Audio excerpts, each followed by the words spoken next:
It was one thing losing to the Pelicans. That was embarrassing. But the start of the fourth quarter really just pissed me off from a coaching and effort standpoint. It was just so annoying. So they're down by 9 points, but you should feel good as a Sixers fan. You got Paul George, Kelly Oubre, Tyrese Maxey out there. You should be able to cut the lead because you're going up against Jose Alvarado, Brandon Boston Jr., Jordan Hawkins, Daniel Tice, and then Jeremiah Robinson Earl. You got no one to break down the defense really besides Jose Alvarado. So you think they would play man defense, aggressive, really make the Pelicans uncomfortable because there's not many ball handlers out there. But Nick Nurse runs this lame zone. Whenever the Sixers run this zone, I call it the wide open three-point shot for the other team. Zone defense, because that's what it is. And the first possession, they give up the most butt-naked open three, all because Daniel Tice flared to the middle. And Eric Gordon and Paul George were so perplexed and confused. They don't know whose job it was to go out on the corner shooter. I mean, after seeing that, as a coach, you should just call it. Call the zone off.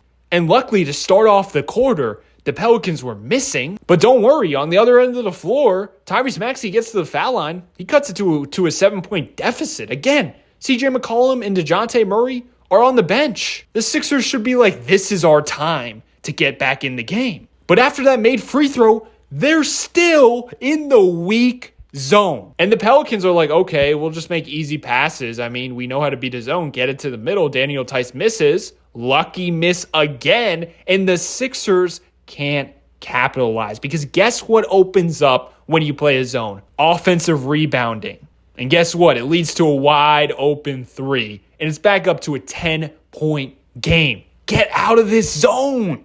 And the icing on the cake, the Pelicans were running a zone all night long. Sixers couldn't beat it. But here they get a great look, and Paul George even knocks it down. Again, down to 7 points. Their best players are out of the game. I feel good about it. But defensively, we're still in the zone that is getting shredded by this terrible Pelicans lineup. And Jose Alvarado gets the cleanest driving lane you could possibly imagine. Great closeout from Maxey, but no one's guarding Daniel Tice.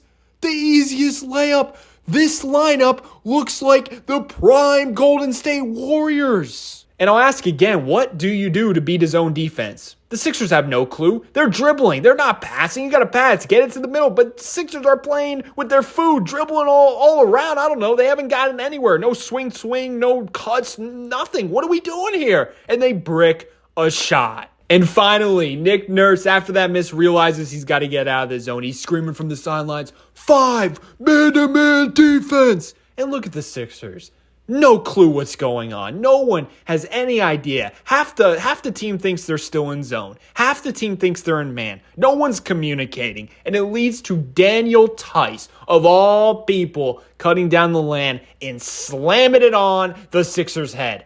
Embarrassing stretch of basketball. Embarrassing. So, of course, after that, they called a timeout. The Pelicans still threw out the same exact lineup without DeJounte Murray and CJ McCollum. Sixers were getting buckets, but they couldn't get stops. They couldn't get stops against that unit.